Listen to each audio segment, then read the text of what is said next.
Bueno, pues vamos a iniciar nuestra quinta lección de métodos de estudio bíblico, que corresponde al tema de los libros del Nuevo Testamento.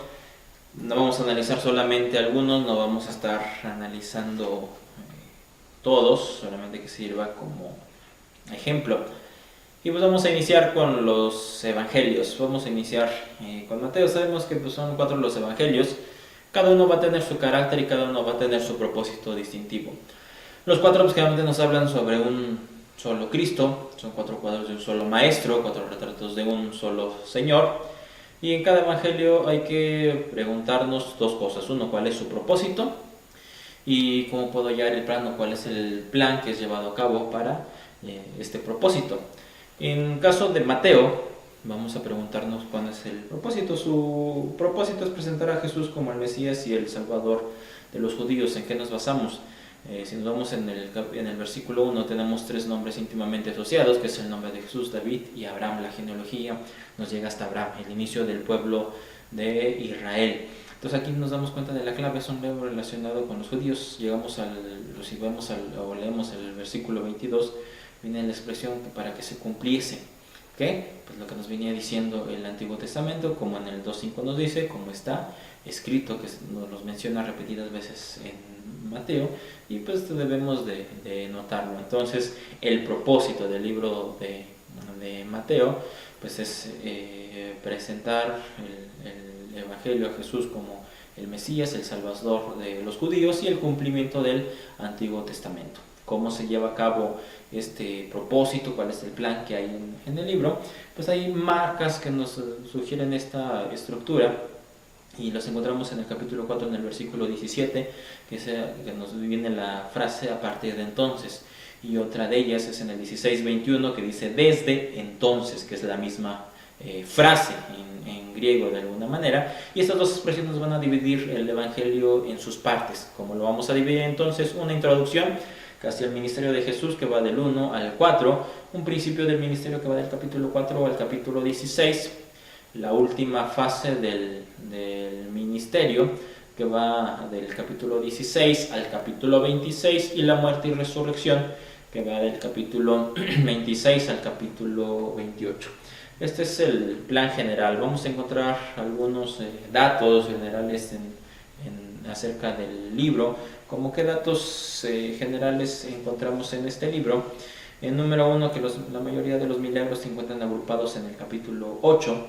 Algunos ya vienen también en el capítulo 9. Nos da mucho énfasis en las palabras, en las enseñanzas de Jesús, no tanto en su obra. Y como número 3, que viene mucho la expresión del reino de los cielos, está expresado 37 veces en el libro de Mateo, cosa que en algunos otros no viene. Y vámonos al siguiente libro, que es el libro de Marcos. Nuevamente, pues vamos a saber cuál es el propósito del libro de Marcos. El propósito es la vida y la obra activa del Hijo de Dios. No hay genealogías, no hay datos de la infancia de Jesús en este libro. Nos introduce de modo abrupto a la vida y la obra activa del Hijo de Dios, por eso es el propósito. Conforme vamos profundizando más en cuanto a ello, vamos a darnos cuenta también que nos habla muy poco sobre la enseñanza de Jesús y nos habla más sobre el servicio activo, a diferencia de Mateo, que era lo contrario, nos hablaba ahí más sobre las enseñanzas que la obra. Aquí es al revés. Ahora, ¿cuál es el plan de este libro? Prácticamente es muy similar al de Mateo, que viene su introducción al ministerio, en el capítulo 1, la primera fase del ministerio que va en el capítulo del 1 al 9, la fase final del ministerio del 10 al 13 y la muerte y resurrección del 14 al 16 como datos. En cuanto a la actividad del Señor, hemos dado realmente la frecuencia con que utiliza mucho la palabra inmediatamente o los equivalentes a esta palabra. Y vamos a notar mucho que ningún otro evangelio da mucha prominencia a los periodos de descanso, de retiro de Jesús en su obra evangelizadora. Un ejemplo lo vemos en el capítulo 1, en el versículo 35, y vamos a ver muchos otros ejemplos que ustedes leen, lo van a encontrar que ningún otro libro, no todos los evangelios, nos lo marca. Vamos a pasar a un tercer evangelio que consiste en el libro de Lucas. El libro de Lucas, pues lógicamente ahí también vamos a poder encontrar primeramente cuál es el propósito del libro de Lucas. Y pues aquí vamos a encontrar que su propósito es mostrar el evangelio hacia la humanidad. ¿En qué nos basamos en cuanto a ello? Uno, porque si nosotros leemos la introducción del libro de Lucas nos vamos a dar cuenta hacia quién va dirigido y el motivo por el cual va haciendo. Y si nos vamos enfrascando un poquito más en el libro, pues nos vamos a encontrar algunos otros datos importantes, como por ejemplo que va dirigido a Teófilo, que pues no era considerado parte de los judíos, no se sabía mucho de él, pero se cree que pues no era parte del pueblo judío. Entonces el propósito es el evangelio para la unidad, del amor, la gracia, para los desacatados, para los sufrientes, los samaritanos, para los pródigos.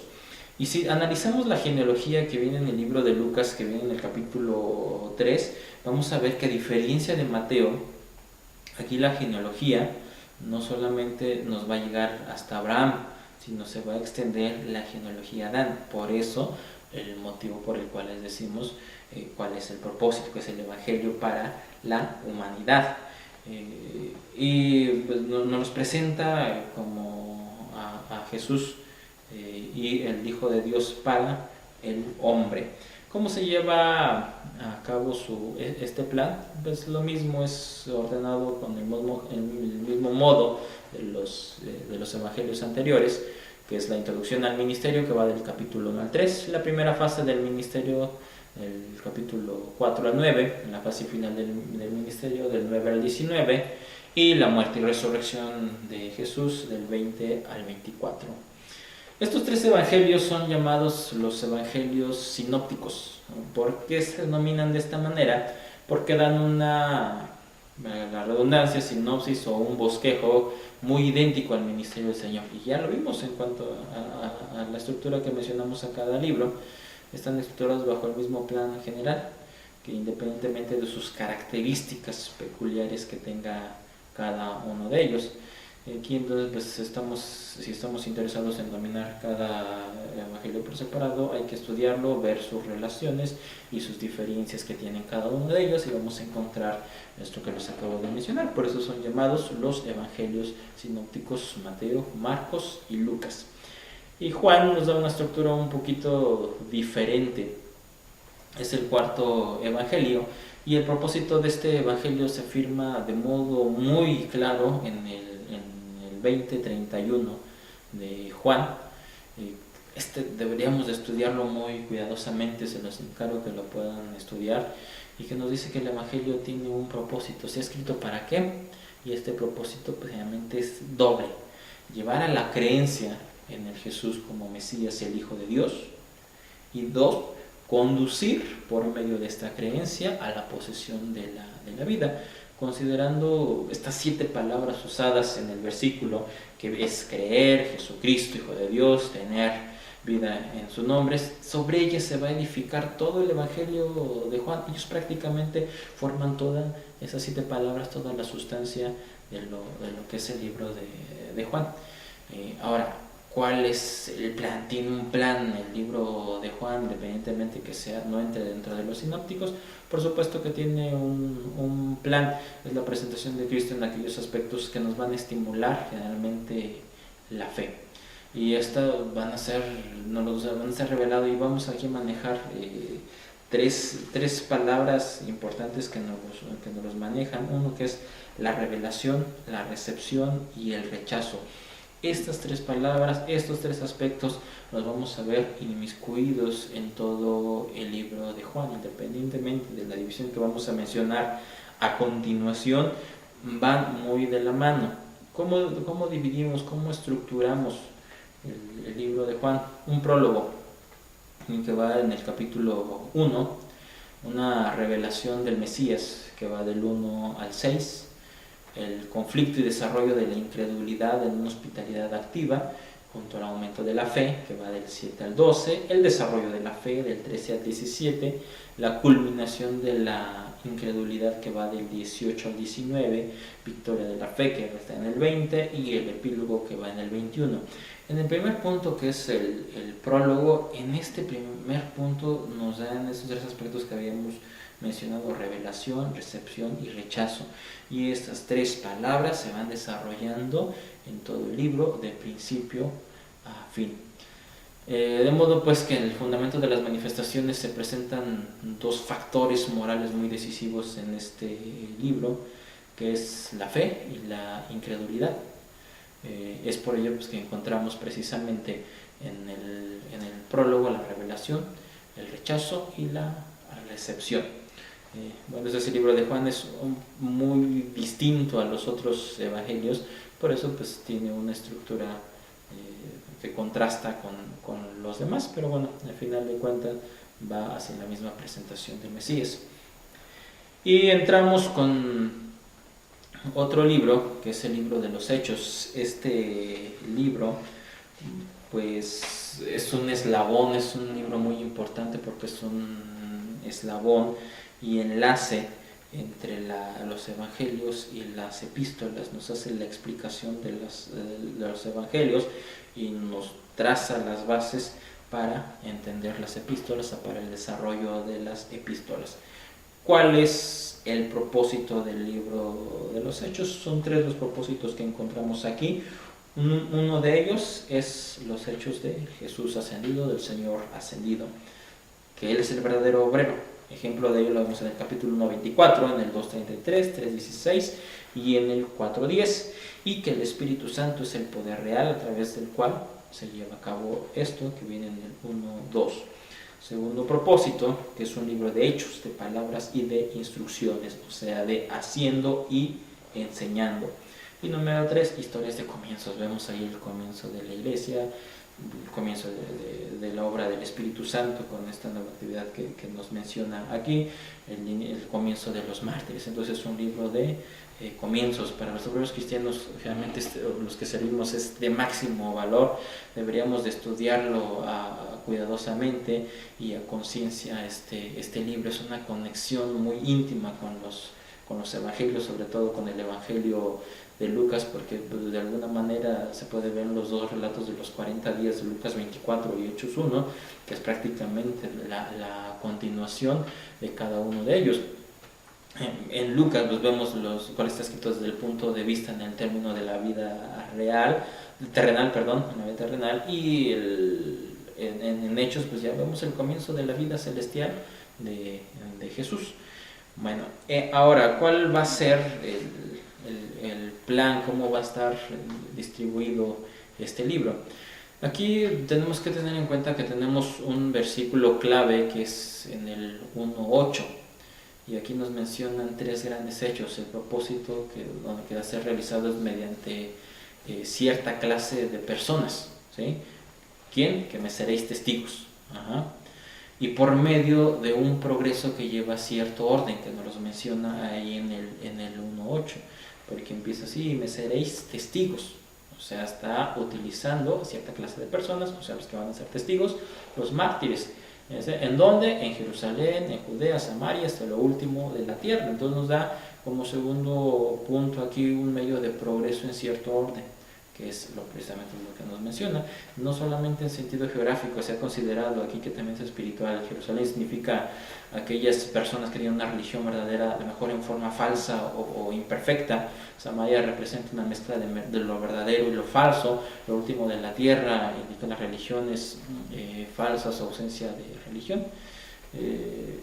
Y pues todo esto, como punto número 3, en cuanto a este propósito va a ser realizado solamente con un poder especial, que es el del Espíritu Santo. Todo este libro está escrito en estas tres líneas, y en base a estas tres líneas también hacemos un análisis del libro, una estructura del libro, y lo vemos desde 3 puntos de vista. El primero de ellos, según la extensión histórica, la iglesia de Jerusalén, que nos habla del capítulo 1 al 7, la iglesia de Palestina del 8 al 12, la iglesia de los gentiles de 13 al 28. Segundo punto de vista, según la expansión espiritual que encontramos aquí, que es el comienzo claro, las indicaciones, cómo se tiene que iniciar todo, que va del capítulo 1 al 8, las experiencias muy profundas que hay en todo este desarrollo de la iglesia, del 8 al 12, el progreso asombroso, el crecimiento que se ve tan tremendo y rápido de la iglesia que va surgiendo, que va del 13 al 21, y un freno aparente que se nos menciona en el 21 al 28. Y el tercer punto de vista, según el esfuerzo personal. De hecho, nos menciona dos personajes aquí principales, que es Pedro, que prácticamente nos va del 1 al 12, nos habla sobre la vida de Pedro, y a partir del 13 al 28 nos habla sobre la vida de Pablo. Esto termina hasta Pedro en este caso, su encarcelamiento y liberación, y Pablo termina en su encarcelamiento. Pues vamos a continuar pues ahora con las epístolas, y vamos a empezar con la primera de ella, que es la epístola de los Romanos, que pues generalmente esta epístola, pues en orden es de las que tenemos en nuestras versiones, en algunos aspectos la mayor de todas ellas, y la clave de su significado pues la encontramos en el 1.17, que nos dice que el evangelio se dice que es poder de Dios. ¿Para qué? Para salvación, pero que en él pues se revela la justicia de Dios, y este es el tema de la epístola, es la justicia de Dios. Y toda ella está construida sobre esta idea, y se va a desarrollar, y es de esa manera que vamos a encontrar la estructura del libro. Vamos a encontrar primeramente una introducción personal en el capítulo 1, del versículo 1 al 15. Posteriormente nos viene lo que es la justicia requerida por Dios a causa del pecado, que va del 1 al 3. La justicia provista por Dios en Cristo, del versículo 21 al 26. La justicia recibida por la fe, que va del 3.27 al 30, la justicia vista con anticipación e ilustradamente basada en el Antiguo Testamento, del capítulo 4 del 1 al 25, la justicia realizada en la experiencia personal, que va del 5 al 8, y la justicia rechazada por los judíos, satisfechos de sí mismo, que va del capítulo 9 al 11, y la justicia manifestada en la vida diaria, que va del 12 al 15, y una terminación personal que va del 15 al 16. Se ve en cada aspecto de la justicia, es discutido e ilustrado en toda esta carta. Incluye en esta justicia dos aspectos, dos elementos, que es su justicia personal, que es la justicia de carácter revelada en Cristo, y la justicia concedida, que esto es la justicia de su gracia impartida en Cristo. Y sobre todo pues lo vemos en el pasaje del 3.26, a fin de que Él sea justo y el que justifica, o sea, concedida, nos hace mención en cuanto a esto. En otros pasajes hace mención acerca sobre ello. Todo cristiano que debe de asegurarse de entender tanto como sea posible esta carta de los Romanos. Es una educación para la mente, para el corazón, para la conciencia y para el alma. Pasamos al siguiente libro, que es Gálatas. Se cree, los estudiosos teólogos nos dicen que Gálatas es un bosquejo prácticamente de Romanos, y su división aquí es simple. Vienen 3 partes, 2 capítulos cada uno. Una parte personal, que va al capítulo 1 y 2, una doctrinal, el 3 y el 4, y una práctica, el 5 y el 6.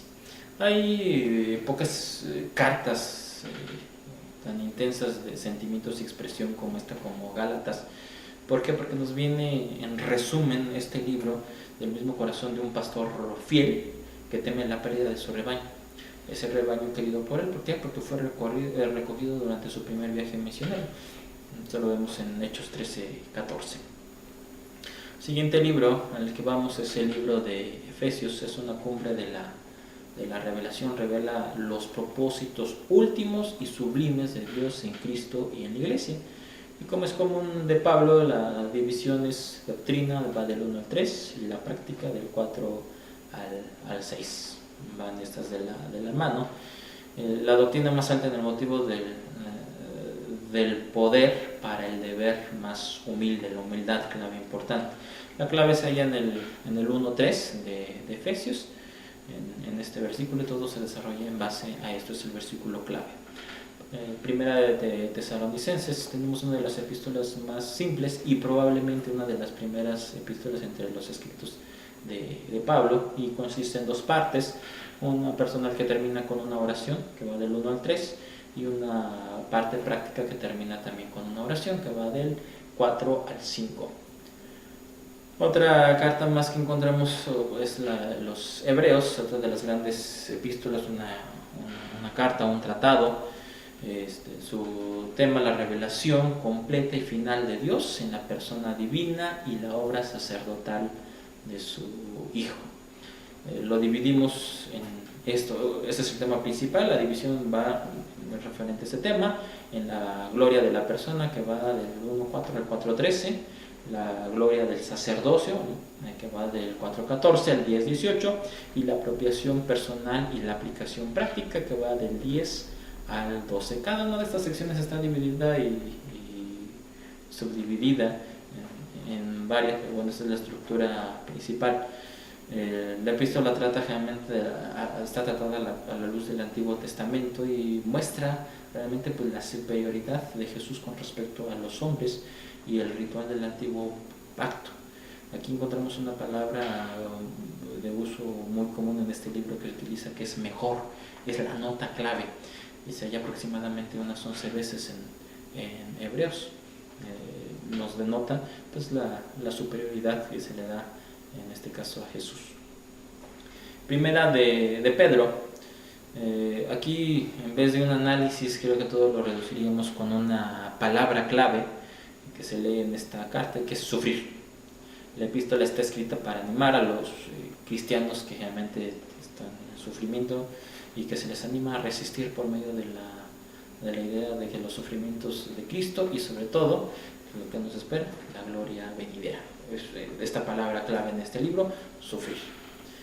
Y nos vamos con una de las últimas cartas, que es Primera de Juan. Esta es una de las epístolas más difíciles de analizar, en que pues hay una clara unidad de pensamiento a lo largo de lo mismo. El propósito aquí generalmente es triple, y hay estos tres hilos que corren sobre este libro, son esenciales en toda la carta. Nos enlaza con el Evangelio, y la idea es que lo que tiene vida por creer, el Evangelio se debe de conocer. Esta seguridad se da a través de estos tres hilos, que es la obediencia, que es el amor a los hermanos, y que es la posesión del Espíritu. La obediencia lo estamos viendo en los capítulos 1 al 2, el amor del 2 al 3 y el Espíritu del 3 al 5. Esos son ejemplos de los libros del Nuevo Testamento. Yo creo que estos libros son más que suficientes para poder ilustrar la necesidad y el valor de este estudio, que es el método de estudio bíblico, realmente que nos estamos guiando por el método inductivo.